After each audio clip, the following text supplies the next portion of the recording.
സൗദിയിൽ അതിശൈത്യത്തിന് തുടക്കമായി. കരീബിയൻ ശീതക്കാറ്റിന്റെ വരവോടെയാണ് രാജ്യത്തിന്റെ വിവിധ പ്രദേശങ്ങളിൽ തണുപ്പിന് കാഠിന്യമേറിയത്. വടക്കൻ അതിർത്തി പ്രദേശങ്ങളായ അൽജൌഫ്, തബൂക്ക് മേഖലകളിൽ താപനില 0 ഡിഗ്രിയിലേക്ക് താഴാനാണ് സാധ്യത.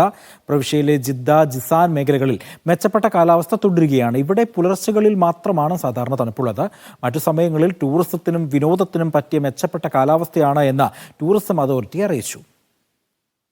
3 ഡിഗ്രി മുതൽ 0 ഡിഗ്രി വരെയാണ് സൗദിയുടെ വിവിധ ഭാഗങ്ങളിൽ താപനില എത്തുക. ഇതിൽ ഏറ്റവും തീവ്രമായ തണുപ്പുണ്ടാവുക തബൂക്ക്, വടക്കൻ അതിർത്തി പ്രവിശ്യ, അൽജൌഫ് മേഖലകളിലാണ്.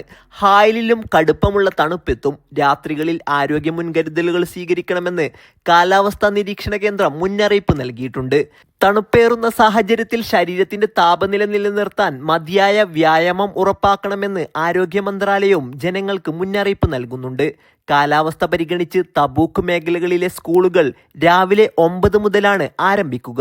റിയാദ്, കിഴക്കൻ പ്രവിശ്യകളിലും തണുപ്പിന്റെ ശക്തി വരും ദിനങ്ങളിൽ വർദ്ധിക്കും. ഡിസംബർ അവസാനത്തോടെയാണ് രാജ്യത്തിന്റെ വിവിധ ഭാഗങ്ങളിൽ തീവ്രമായ തണുപ്പ് എത്താറുള്ളത്. അതേസമയം പടിഞ്ഞാറൻ പ്രവിശ്യയിലെ ജിദ്ദ, ജീസാൻ മേഖലകളിൽ മെച്ചപ്പെട്ട കാലാവസ്ഥ തുടരുകയാണ്. ഇവിടെ പുലർച്ചകളിൽ മാത്രമാണ് സാധാരണ തണുപ്പുള്ളത്. മറ്റു സമയങ്ങളിൽ ടൂറിസത്തിനും വിനോദത്തിനും പറ്റിയ മെച്ചപ്പെട്ട കാലാവസ്ഥയാണെന്ന് ടൂറിസം അതോറിറ്റിയും അറിയിച്ചു. Sabith Saleem, media 1, Jeddah.